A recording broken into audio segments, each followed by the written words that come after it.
마음이 평안하지 않으면 사는 것이 굉장히 고통스럽습니다. 마음이 근심, 걱정, 그리고 두려움 이런 것들이 가득 차 있으면 몸도 안 좋아지고 또 마음에 병이 들고 결국은 온몸에 육신의 질병으로 가득 차게 되는 거죠. 사는 것이 행복하지 못하고 사는 것이 굉장히 고통스러울 것입니다. 하나님은 저와 여러분에게, 이 땅에 사는 우리에게 언제나 평안을 주시기를 원합니다. 너희를 향한 나의 생각은 내가 하나니 재앙이 아니라 평안이라. 평안을 하나님이 주시기 원하십니다. 하나님을 잘 섬겼던 다윗 왕을 하나님이 축복하시면서 무려 오복에 가까운 수, 부, 강, 덕, 고종명이라고 하는 그 오복에 가까운 복을 하나님이 다윗에게 주셨습니다. 그러면서 하나님이 다윗에게 주신 축복 중에 하나가 평안의 축복을 그에게 허락해 주신 것입니다. 이제까지는 너희가 전쟁을 하느라고 많이 힘들고 어려웠는데 이제 많은 사람들로부터, 사면의 적으로부터 평안할 것이다 라고 하는 평안의 축복을 주셨습니다. 예수님은 공생에 하는 사역을 하는 동안 제자들에게 계속해서 평안을 허락해 주셨습니다. 요한복음 14장에도 내가 평안을 너희에게 끼치노니 곧 나의 평안을 너희에게 주노라. 오늘 본문 말씀에도 이것을 너희에게 이루는 것은 너희로 내 안에서 평안을 누리게 함이라 33절에 말씀하고 있습니다. 이것을 너희에게 이루는 것은, 이것이라고 하는 것은 예수님께서 최후의 만찬 석상에서 제자들에게 주셨던 모든 말씀을 다 포괄해서 말하고 있는 거죠. 요한복음 14장에서 16절, 13장에서 16장까지 해당되는 말씀입니다. 이제 내가 떠나가서 너희를 위해 거처를 마련하러 오겠다. 다시 오겠다. 그리고 이제부터는 너희가 내가 하던 일을 하게 될 것이고 나보다 더 큰 일도 하게 될 것이다. 무엇이든지 내 이름으로 기도하면은 아버지께서 다 응답해 주실 것이다. 내가 떠나면 보혜사 성령께서 오셔가지고 영원토록 너희와 함께 있을 것이다. 요한복음 13장에서 16장에까지 주셨던 모든 말씀들, 이것을 너희에게 말하는 것은 너희로 평안을 누리게 함이라. 예수님은 참으로 제자들이 평안을 누리기 원했고 이 땅에 살아가는 우리가 하루하루를 평안 가운데 살기를 원하십니다. 십자가에 못 박혀 죽으시고 며칠 만에 부활하셔서 두려움 가운데 있는 제자들에게 나타나셔가지고 제일 먼저 하신 말씀이 숨을 내쉬면서 너희에게 평강이 있을지어다. 우리가 참으로 평안을 누리면서 살기를 우리 주님이 원하십니다. 하나님께서 우리가 이 땅에 살아가는 동안 꼭 평안을 가지고 살기를 원하시는, 이 평안을 이렇게 주시려고 하는 이유가 무엇인가 하는 거죠. 그것은 우리가 이 땅에 살아가는 동안 우리로 하여금 행복한 삶을 살기를 하나님이 원하시기 때문에 그렇습니다. 세상이 주는 평안은 우리에게 진정한 행복을 주지 못합니다. 세상의 평안은 지극히 제한적입니다. 환경이 좋아져야 이 땅의 사람들은 평안을 누립니다. 또 조건적으로 뭔가를 갖춰야, 돈이 많거나 또는 건강하거나 어떤 조건을 갖춰야지만이 평안함을 누리죠. 그 이 땅의 평안이라고 하는 것은 일시적인 것입니다. 오래 가지를 못합니다. 얼마 있으면 또 평안이 없어지고 그 평안을 누리지 못합니다. 우물가에 있었던 여인이 결혼을 무려 5번이나 했습니다. 그녀는 행복하기 위해서, 평안을 누리기 위해서 5번이나 결혼하고 남자를 5명이나 갈아치웠지만 그 행복이, 그 평안이 오래가지 못했습니다. 이 세상이 주는 평안이라고 하는 것은 우리에게 진정한 행복을 주지 못합니다. 그러나 하나님이 우리에게 주시는 평안은 제한적이지 않습니다. 환경과 상관없이 우리의 마음을 편안하게 합니다. 사도 바울은 로마 감옥에 갇혀 있으면서 그 처참한 환경에 있으면서도 마음이 얼마나 평안했는지 모릅니다. 내가 크게 기뻐한다. 그리고 나는 자족한다. 빌립보서에 보면 기뻐하라, 기뻐하라, 감사하라, 그런 말이 계속 나오죠. 감옥 안에 있는 사람이 감옥 바깥에 있는 사람들에게 기뻐하라고 하면서 나는 지금 만족한다, 자족한다, 나는 기쁘다 라는 말을 하고 있습니다. 이 하나님이 주시는 평안은 환경과 상관없이 그렇게 우리에게 주어지는 것입니다. 예수님이 풍랑이는 바다에, 그 풍랑이는 바다에서 바다 한가운데서도 잠을 주무실 정도로 환경과 상관없이 평안을 누릴 수가 있는 거죠. 그리고 하나님이 주시는 평안은 조건과 상관없습니다. 뭔가를 같이 해야지만이 평안한 것이 아닙니다. 갈등과 고통이 사라져야지만이 우리가 평안한 것이 아닙니다. 예수님은 내 평안을 너에게 준다 그러십니다. 내 평안, 지금 제자들에게 내 평안을 너에게 준다. 지금 예수님이 어떤 상황입니까? 십자가를 지시기 직전 상황입니다. 십자가에 달리셔서 이제 곧 죽으실 예수님이 나에게 평안이 있다. 예수님에게 있는 평안은 어떤 평안입니까? 그것은 이 세상의 어떤 조건, 그런 것들이 채워져서 가지고 있는 평안이 아닌 것입니다. 제자들이 지금 다 떠나가고 있는 상황에서 너희가 이제 나를 혼자 둘 때가 있을 것이다. 이제 혼자 외로이 십자가를 지시는 그 상황 가운데서도 예수님은 평안을 가지고 있었던 것입니다. 하나님이 우리에게 주시는 평안은 이 세상의 그 어떤 환경이나 조건과 상관없이 누릴 수 있는 평안인 것입니다. 아까 우리 찬송가 413장 불렀죠. 내 평생에 가는 길 순탄하여 늘 잔잔한 강 같던지 큰 풍파로 어렵고 힘들던지, 우리가 이 세상에 살아가는 동안 잔잔한 강같이 편안할 때도 있지만 큰 풍파로 힘들고 어려울 때도 있습니다. 그때도 하나님이 우리에게 주시는 평안, 그 평안으로 인해서 우리는 마음에 동요되지 않고 지낼 수가 있는 것입니다. 그리고 하나님이 주시는 평안은 영구적입니다. 우물가의 여인에게 예수님이 말씀하셨습니다. 이 물을 먹는 자는 곧 목마를 것이다. 금세 목마를 것이다. 이 세상의 좋은 것들은 먹어도 금세 줄일 것입니다. 그러나 내가 주는 물을 마시는 자는 영원히 목마르지 아니하리라. 여러분, 그러면 우리가 하나님이 주시는 평안을 어디서 어떻게 얻을 수가 있습니까? 33절, 오늘 33절 본문 말씀에 그 답이 나와 있습니다. 이것을 너에게 이루는 것은 너희로, 어디서 평안을 누린다고요? 내 안에서 평안을 누리게 하려 함이라. 내 안에서 평안을 누린다라고 말씀하셨습니다.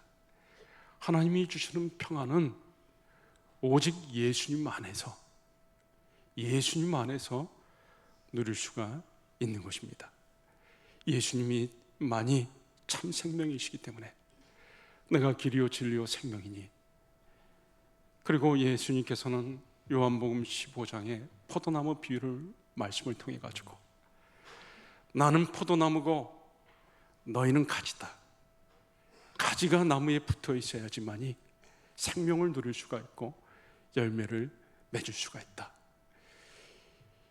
예수님이 생명이시기 때문에 생명 되신 예수님 안에 있을 때만이 우리가 참 평안을 누릴 수가 있습니다.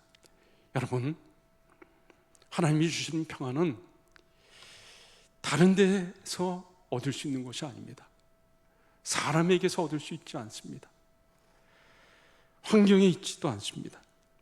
평안은 오직 예수님에게 있습니다. 예수님은 이 땅에 오실 때 평화의 왕으로 오셨습니다. 예수님이 탄생하실 때 천사들이 찬양을 하면서 지극히 높은 곳에서는 하나님께 영광이요 땅에서는 기뻐하심을 입은 모든 사람들에게 평화다. 예수님이 이 땅에 오신 것은 우리에게 평안을 주시기 위해 오셨습니다. 하나님과 원수된 우리를 하나님과 평화를 만들기 위해서 사람과 사람 사이에 막힌 그 원수된 관계를 예수님은 평화롭게 만들기 위해서 이 땅에 오신 것이죠. 예수님이 우리에게 평안을 주시는 것은 예수님이 이 땅에서 우리를 지켜주실 수가 있기 때문에 그렇습니다. 오늘 예수님은 제자들에게 너희가 세상에서는 환난을 당하나 담대하라. 내가 세상을 이겼노라 라고 말씀하셨습니다. 여러분, 우리가 이 땅에 살아가는 동안 정말 우리는 많은 환난을 당합니다. 아까 부른 찬송도 있지만 우리 또 다른 찬송에 이 세상에 근심된 일이 많고 참 죽을 일 쌓였구나. 우리가 살다 보면은 참 환난이 계속해서 우리 삶 속에 찾아오는 것을 경험합니다. 내 자신의 연약함으로 인해서 내 마음이 약하고 내 마음이 불안하고 내 마음이 흔들리고 또 내 육체도 내 몸도 자꾸 연약한 것들로 인해서 약한 부분들로 인해서 걱정이 되고 또 우리 가정의 연약함으로 인해서 가족 식구들이 영적으로 건강한 삶을 살아야 되는데 예수를 믿지 않는 가족도 있고 예수를 믿는다고 하면서 제대로 믿지도 않는 가족도 있고 또 우리 가족 중에 육체적으로 건강치 못한 가족도 있고 가족 간의 불화도 있고 이런 가정으로 인해서 우리가 또 어려움을 겪습니다. 내가 속한 모임으로 인해 가지고 내가 속한 모임에 여러 관계 속에서 어려움들을 겪죠. 내가 속한 집단, 나라로 인해서 그 이 세상 자체가 죄가 많다 보니까 우리가 여러 가지 온갖 어려운 일들을 겪게 되는 것입니다. 그러나 예수님이 너희가 세상에서 환난을 당하나 담대하라. 내가 세상을 이기었노라. 예수님께서 세상을 이기셨습니다. 우리를 가장 괴롭히는 원수 마귀를 예수님이 물리치셨고 우리를 영원한 고통으로 몰고 갈 수밖에 없는 죄, 이 죄를 예수님께서 십자가의 보혈로 꺾으셨고 그리고 이제 모든 죄로 인해서 오는 저주들을 예수님이 다 물리치셨고 예수님이 세상을 이기신 예수님이 저와 여러분을 지켜 보호해 주십니다. 풍랑이는 바다에 있었던 제자들이 두려워가지고 어쩔 줄을 몰라 할 때 예수님이 잠에서 깨워가지고 그 바람과 바다를 꾸짖으시고 제자들을 평안하게 이끄셨습니다.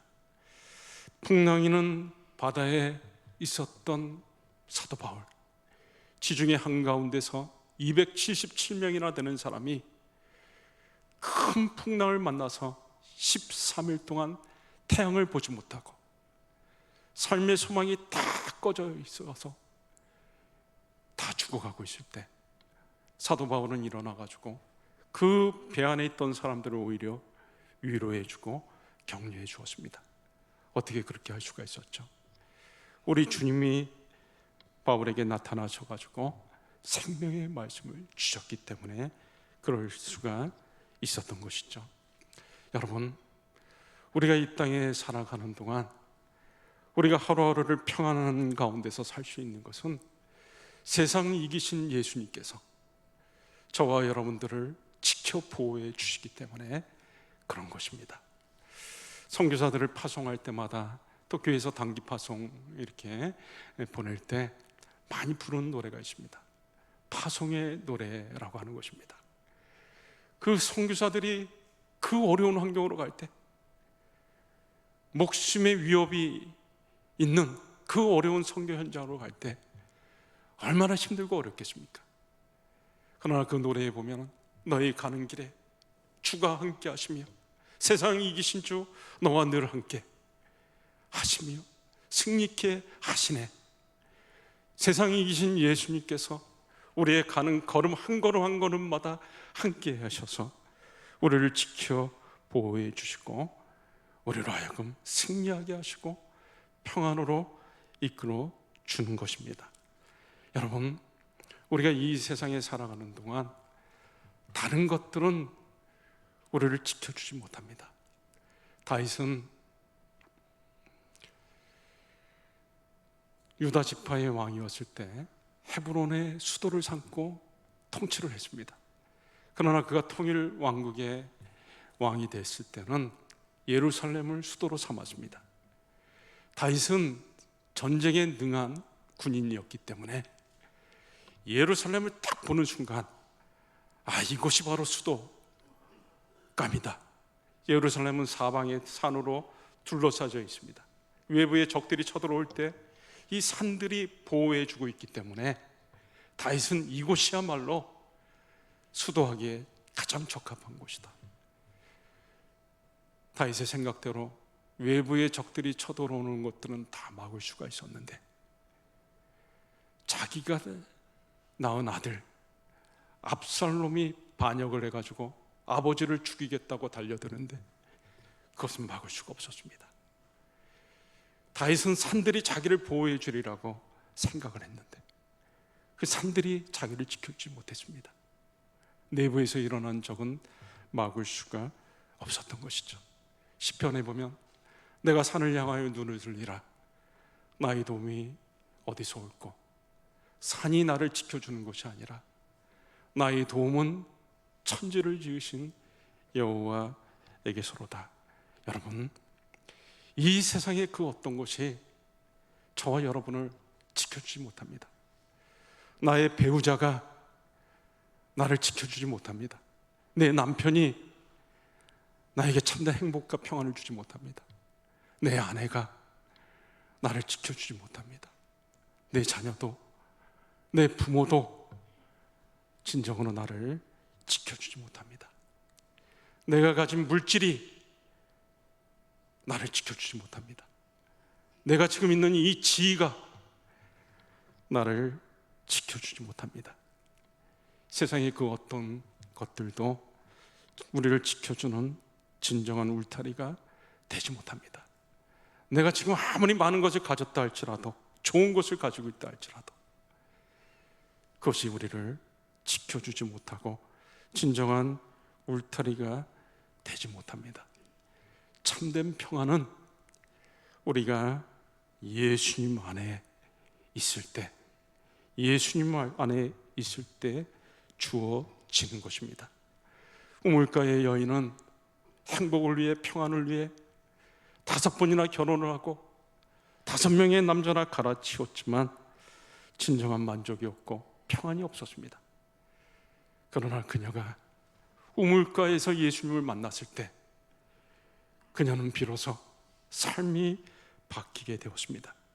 여러분, 우리의 행복을 찾아 다니는 그 방향은 오직 예수님을 만나야지만이 끝이 나는 것입니다. 예수님을 제대로 만나지 못하면 이 세상 것들의 좋은 것들을 쫓아다니면서 기웃거리면서 행복을 갈구하게 될 것입니다. 그러나 그 것들은 결코 오래가지 못하고 우리를 지켜주지도 못하는 것입니다. 오직 예수님을 만나고 우리가 예수님 안에 있을 때 우리는 참된 평안과 행복을 누릴 수가 있습니다. 이제 말씀을 결론을 짓습니다.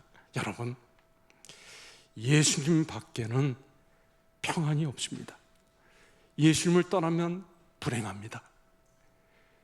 가룟 유다가 은 30개로 예수님을 팔았지만 그 다음에 찾아온 것은 무엇이었습니까?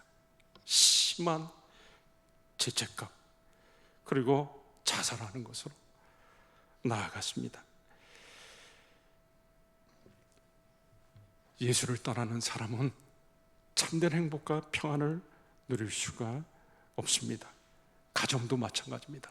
예수 떠난 가정은 평안을 누릴 수가 없습니다. 국가도 마찬가지죠. 저는 미국을 보면서 이 미국이 걱정됩니다. 청교도들이 102명이 신앙의 자유를 위해서 그곳에 가서 농사를 지으며 풍토병으로 인해서 반이나 되는 사람들이 죽으면서, 그래도 제일 먼저 그들이 했던 것은 교회당을 세우고 하나님을 잘 섬기기 위해서 그곳으로 갔기 때문에 신앙 위에 그 나라가 세워졌고 하나님이 그 나라를 축복해 주셨습니다. 그러나 미국이 점점 하나님에게서부터 떠나고 예수님에게서부터 떠나갈 때 점점 나라가 어려워지는 것을 보게 됩니다.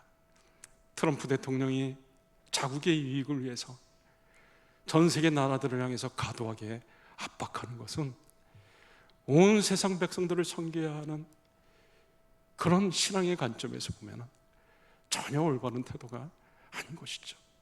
저는 중국을 보면서도 그런 걱정을 하게 됩니다. 중국이 많은 어려움이 있었지만 지하교회 성도들이 그 희생과 헌신 위에 하나님을 섬기면서 나중에 보니까 이 중국의 크리스찬이 무려 1억 명 정도, 그리고 지하교회 성도들은 정확하게 파악할 수가 없기 때문에 실제로는 한 1억 5천만 명 정도 되는 예수 믿는 사람이 있다고 선교사님들이 그렇게 얘기를 합니다. 그런데 이 시진핑 주석이 자꾸 교회를 탄압하면서 지금 지하교회의 3분의 1이 교회가 없어져 버렸습니다. 그 3분의 1은 삼자교회로 흡수돼 버리고 3분의 1 정도 되는 교회만 그 핍박 가운데, 어려운 가운데서 어렵게 버텨내고 있습니다.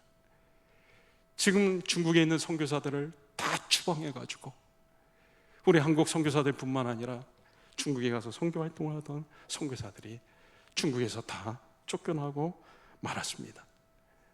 이 중국이라고 하는 나라가 어떻게 되겠습니까? 예수님을 떠나고 하나님을 떠난 나라는 소망이 없는 것이죠. 우리가 우리 대한민국을 위해서도 정말 간절히 기도해야 할 것입니다.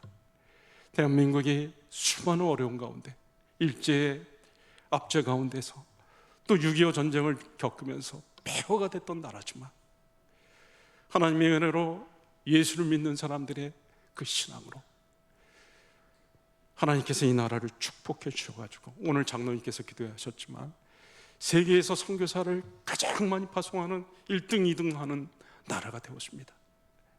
그 정도로 하나님께서 축복해 주셨는데 우리 대한민국이 점점 신앙의 길에서 조금씩 멀어져 가고 있는 것을 보게 됩니다.